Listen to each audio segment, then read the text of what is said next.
튜링 기계. 게임을 하기 위해 컴퓨터 앞에 앉는다고 할 때 컴퓨터는 다음과 같은 기능을 갖는 물건을 말한다. 첫째, 테이블 위에 보고 만질 수 있는 기계 즉 본체가 있고 그 다음에 게임을 하게 만드는 프로그램이 있다. 게임을 위해 투입된 각 프로그램은 컴퓨터 안에서 각기 다른 방식으로 상이한 작업을 하면서 게이머들이 마음껏 게임에 몰입할 수 있도록 한다. 컴퓨터란 간단하게 말하여 중앙 처리 장치, 데이터 채널, 기억 장치, 입출력 장치 등으로 구성되어 있는 기계를 말한다. 여기에서 가장 중요한 것은 사람의 두뇌와 비슷한 기억 장치로 프로그램이나 수를 기억해 둔다.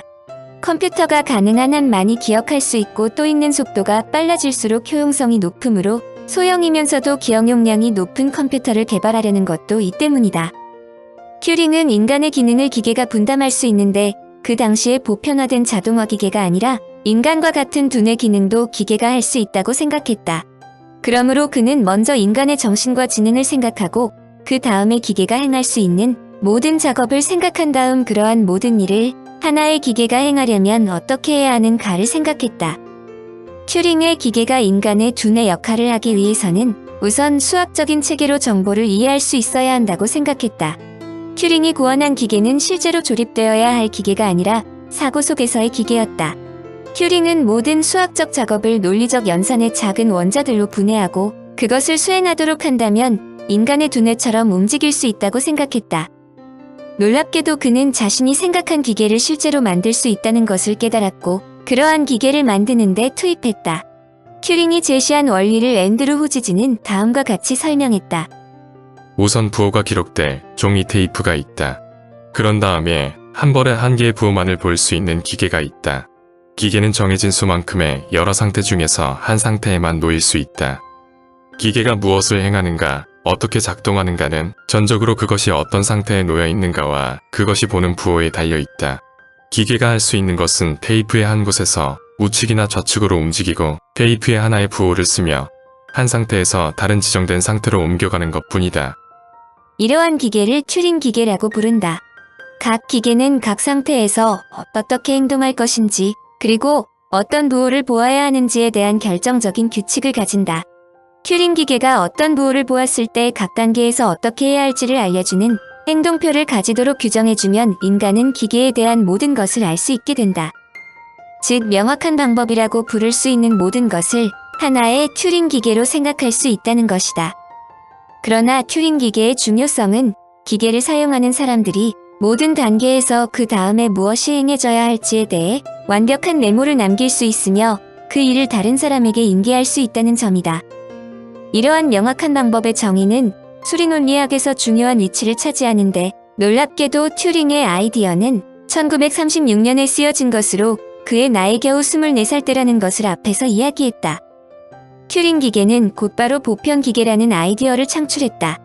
행동표에 있는 값을 보는 일은 기계적인 과정이므로 특별한 종류의 튜링 기계, 즉 보편적 튜링 기계가 고안되면 다른 튜링 기계의 행동표를 읽고 또 다른 튜링 기계가 행했던 일을 수행할 수 있다. 따라서 모든 튜링 기계의 행동을 보기 위해서 하나 이상의 기계를 만들 필요가 없다는 점이다. 컴퓨터로 게임을 하든 영화를 보든 이메일을 보내든 컴퓨터를 다루고 있는 독자들은 이 말이 무슨 뜻인지를 곧바로 알아차렸을 것이다. 보편 기계가 바로 지시된 프로그램을 읽고 그것을 수행하도록 고안된 컴퓨터이다. 기계 자체를 게이머가 손댈 필요가 없다. 컴퓨터 게임을 위해 컴퓨터 박스를 열 필요가 없으며 단지 그 기억 장치에 다른 프로그램을 넣어주기만 하면 된다. 여러 다양한 업무를 처리하는데 하나의 기계만으로 충분하다. 튜링이 1936년에 제안한 이 아이디어는 컴퓨터가 존재하지 않았고 상상 속의 것이었다는데 더욱 놀라움을 준다. 튜링의 상상력은 더욱 비약하여 인공지능이 가능하다고 믿었다. 그러면서 기계가 사고할 수 있다면 우리는 어떻게 알 수 있는가라는 질문을 제기했다. 튜링의 생각은 단순했다. 기계로부터의 응답을 인간의 응답과 구별할 수 없다면 그 기계는 사고할 수 있다고 결론을 내려야 한다. 이것을 튜링 테스트라고 부르며 인공지능을 판별하는 시험으로 부른다. 뒤에서 이야기하게 되는 로봇의 지능을 이야기할 때에도 이 질문과 대답이 정확하게 부합되는 것은 물론이다. 암호 헤드경으로 탄생한 컴퓨터. 컴퓨터의 탄생은 일반 발명품들과 그 태어난 동기가 다른 것이 특징이다. 컴퓨터가 전쟁의 비밀 무기로 탄생했기 때문이다. 인류 문명이 탄생한 이후 과학자 집단은 모든 분야에서 인류 문명을 새롭게 만드는 데 열중했다. 그러나 아이러니컬하게도 그들이 최고의 기술을 동원한 것은 군사무기 분야이다. 전쟁에 패배했을 때의 비참한 생활을 생각한다면 과학자들이 전쟁 무기 개발에 참여한 것은 이해할 수 있는 일이다. 시례로 유명한 로마와 카르타고의 전투에서 결정적으로 패배한 카르타고인들은 단 한 명도 예외 없이 모두 노예로 팔려갔다. 또한 징기스칸은 한 전투에서 자신의 아들을 죽게 했다는 것을 빌미로 50여만 명에 달하는 주민을 단 한 명도 남기지 않고 모두 학살했다. 1차 세계대전 이전의 군사무기는 고작해야 총과 대포와 같은 원시무기로서 기상조건과 지휘관의 통찰력, 군사의 숫자와 사기만으로도 전쟁의 승패를 결정지을 수 있었다.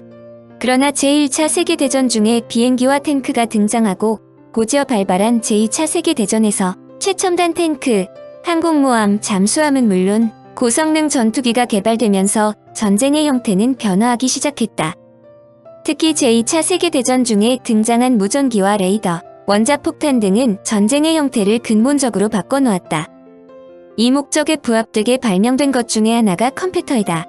제2차 세계대전에서 독일군에게 결정적인 타격을 가한 것은 노르망디 상륙 작전이다. 사상 최대의 작전이라 불리며 무려 100만 명 이상의 장병이 동원되어 독일군을 압박했지만 이 작전이 성공하기에는 제3의 비밀병기가 있었다는 것을 알고 있는 사람은 거의 없었다. 제3의 병기는 엄청난 규모의 기계였다. 당시에 유럽에서 일어난 전투 전개 과정을 조금이라도 숙지하고 있는 사람이라면 연합군이 프랑스 어디엔가로 상륙할 것이라는 것은 어린아이들도 알 정도였다. 독일군으로서 연합군의 상륙을 저지하고 초반의 승기를 잡는 가장 빠른 방법은 프랑스의 어느 지점에 연합군이 상륙할 것인가를 알아내는 것이었다. 그에 반하여 연합군은 상륙작전의 장소가 알려지지 않게 하는 것이 전쟁의 승패를 좌우한다고 믿기 때문에 상륙지를 위장하려고 총력을 기울였다. 결과적으로 연합군은 위장작전을 훌륭하게 수행했는데 바로 이런 위장작전을 수립하게 만든 장본인이 거대한 기계라는 것은 전쟁이 끝난 후 30년이 지날 때까지도 전혀 알려지지 않고 있었다. 1976년 비밀이 해제되기까지 존재조차 알려지지 않은 기계의 정확한 이름은 세계 최초의 진공관 컴퓨터인 콜로서스이다. 일반적으로 학계에서는 펜실바니아 대학에서 만든 애니악이 세계 최초의 컴퓨터라고 인정하지만 본격적인 컴퓨터는 독일군의 암호를 해독하기 위해 만든 콜로서스가 처음이었다. 컴퓨터 전문가 조페트는 애니악은 세계 최초가 아니라 11번째라고 발표했다. 골머리 아픈 애니그마. 콜로서스가 위장작전에 참여할 수 있었던 것은 영국과 독일 간에 첨예하게 벌어졌던 암호 해득 때문이다. 영국은 독일과 전쟁에 들어가기 전부터 독일의 암호를 해독하려고 총력을 기울였고 독일은 독일대로 암호가 해득되지 않도록 모든 방어체계를 도입했다. 독일 정보체계의 중추는 구식 현금 등록기와 비슷한 애니그마라는 기계였다. 애니그마는 단순한 타자기처럼 생겼고 3개의 톱니바퀴와 반사경으로 이루어져 있는데 애니그마 자판에서 원하는 알파벳을 누르면 전류가 회로를 따라 흘러 전구판에 있는 알파벳에 들어오는데 그것이 바로 암호화된 글자이다. 무한히 긴 열쇠 값을 이용하여 다중 치환 암호를 전기공학적으로 구현하는 것으로 한마디로 이들 톱니바퀴를 장착하는 순서에 따라 전혀 다른 암호가 나온다.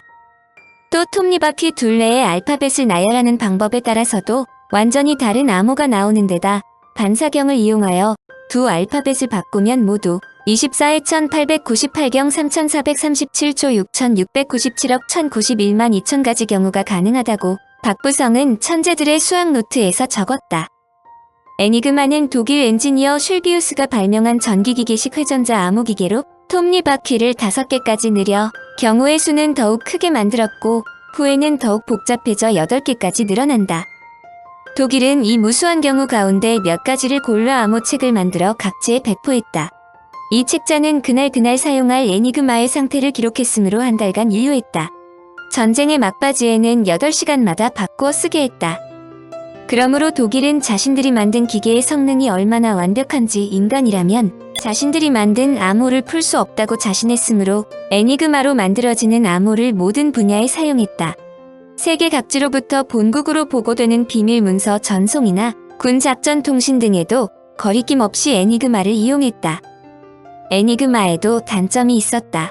그것은 암호책이 없으면 암호를 보낼 수도 없고 받은 암호를 해독할 수도 없다는 점이다. 따라서 독일군은 암호책이 유출될까봐 보안에 대단한 신경을 썼다. 그들은 암호책을 만들 때 불에 잘 타는 종이에 물에 잘 녹는 잉크로 써서 만약의 사태에 대비하도록 했다. 드물게 이 암호책이 연합군에 의해 탈취되는 경우가 있었지만 한 달에 한 번씩 암호책이 바꾸었고 추후에는 수시마다 바꾸었으므로 애니그마를 계속 사용했다. 그런데 애니그마의 해독에 처음으로 도전한 나라는 폴란드였다. 폴란드는 독일의 군사력의 위협을 느끼고 애니그마를 분석하기 위해 암호 해독을 전담하는 부서까지 만들었다. 결론적으로 폴란드 첩보부는 독일의 애니그마 암호를 상당 부분 해독해낼 수 있었지만 독일이 애니그마의 운영체계를 정비하면서 폴란드가 독일의 암호를 완전하게 해독하는 데는 실패했다. 그러나 이 당시 연구한 자료가 영국에 전달되었고 영국에서는 블레츠리 파크에 암호 해독을 전담하는 비밀기구를 설치했다.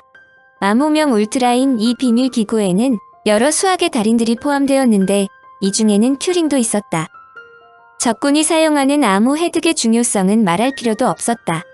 그 대표적인 예가 무적함이라고 불리던 독일의 전함 비스마르크호의 격침이다. 1941년까지 독일의 비스마르크호는 연합군의 고민거리였다. 연합군은 악착같이 이 괴물을 격침하려고 했으나 번번이 실패했다. 그런데 영국 정보부에서 비스마르크호가 수리를 위해 프랑스의 브레스트항을 향하고 있다는 것을 알았다. 독일군이 발신한 무선을 획득함으로써 영국은 곧바로 전함을 비스마르크의 항로로 파견하여 비스마르크호를 발견하자마자 포문을 열어 단 90분 만에 독일군의 자랑은 2,000명의 수병과 함께 바다에 침몰했다. 연합군은 북아프리카에 있는 롬멜 장군의 아프리카 군단으로 향하는 독일군 보급선의 항로도 파악하여 정기적으로 침몰시켰다. 그들은 심지어 롬멜 장군의 건강 상태까지 알고 있었다. 그러나 독일은 또 다른 암호기를 사용하고 있었다. 독일군의 최상급 메시지, 즉 독일군 사령관과 베를린 사이에 오가는 교신은 물론 히틀러 자신이 보내는 최고급 비밀 정보는 텔레타이프로 전달되고 있었다. 독일의 텔레타이프는 문자 배열이 무작위의 배열이므로 암호 해독이 간단한 일은 아니었다. 애니그마를 풀어라. 튜링의 탁월한 재능을 인정한 프린스턴 대학의 폴 노이만 박사가 1938년 박사학위를 받자마자 그에게 교수직을 제안했지만 그는 영국의 케임브리지 대학으로 돌아갔다. 그런데 튜링은 영국이 전쟁에 돌입한 1939년 9월 4일 런던 북쪽의 블레칠리 파크에 위치한 정부 암호학교에서 암호해독반의 수학팀장으로 임명된다. 이 학교를 운영하던 영국 첩보부가 튜링을 눈여겨보고 그를 스카우트한 것이다. 튜링은 암호학교 안에서도 이방인처럼 지내면서도 그의 성격을 유감없이 발휘했다. 일에만 파묻힌 채 군대 내 규칙이나 법규는 깡그리 무시하는 것은 물론 자신보다 자질이 떨어지는 사람들에 대한 경멸과 군대에 대한 혐오를 숨기지 않았다. 그와 함께 지내야 하는 사람들은 개인적으로 그를 좋아하지는 않지만 그가 수학적 귀재라는 데는 이론이 없었다. 여하튼 그는 1940년 자신의 논문을 구체화하는 기계를 완성했다. 군인들과 그의 동료들은 그의 기계를 폭탄이라고 불렀는데 폭탄 하나는 12개의 원통형 연산기로 이루어졌고 독일 무전들 가운데 의미를 유추할 수 있는 철자들을 걸러내는 작업을 수행했다. 제2차 세계대전이 점점 가열되자 1943년 영국 국방부는 튜링을 비롯한 과학자에게 간단 명료한 부탁을 했다. 독일군 해군의 암호인 텔레타이프를 해독해 달라는 것이다. 영국 정부에서 튜링에게 시급성을 갖고 부탁한 이유는 제2차 세계대전 중에 가장 고민거리였던 유보트에 대한 대안 때문이었다. 유보트는 세계 바다를 누비면서 연합군의 함정들을 효과적으로 침몰시키고 있었는데 연합군에서는 그들을 격파하는 방법은 그들의 암호를 해독하는 방법뿐이라고 결론을 내렸다. 그러나 숙련된 장병들이 독일군의 암호를 설사푼다고 해도 속도가 문제였다. 유보트의 명령 내용과 보고 내용을 해독하여 이용하려면 암호 해독가들은 몇 시간 안에 암호를 풀어야 했다. 튜링은 이 작업을 수행하면서 전체 계산의 아주 작은 부분만 계산하는 사람은 전체 작업에 대해 전혀 모르면서도 당시 최고의 암호 체계를 해독하는 놀라운 일에 기여한다는 것에 주목했다. 튜링은 각각의 계산하는 사람의 역할을 간단한 기계 조작으로 대체할 수 있음을 깨닫고 이러한 간단한 기계 조작을 모두 결합하여 하나의 기계를 만들면 암호 풀기나 논리적 추론, 수학 명제를 증명하는 것과 같은 지적인 작업도 기계가 해낼 수 있다고 설득했다. 튜링은 에니그마가 갖고 있는 결정적인 단점을 찾아냈다. 즉, 에니그마의 무작위 과정에서 반사체는 특정 글자를 절대로 자신과 똑같은 글자로 암호화하지 않도록 해준다는 것이다. 따라서 튜링은 암호의 원문에서 이미 알려졌거나 유추할 수 있는 내용과 암호문 사이에서 어느 위치에서건 똑같은 글자가 나타나면 추정된 해독법은 틀린 것이므로 제외시켰다.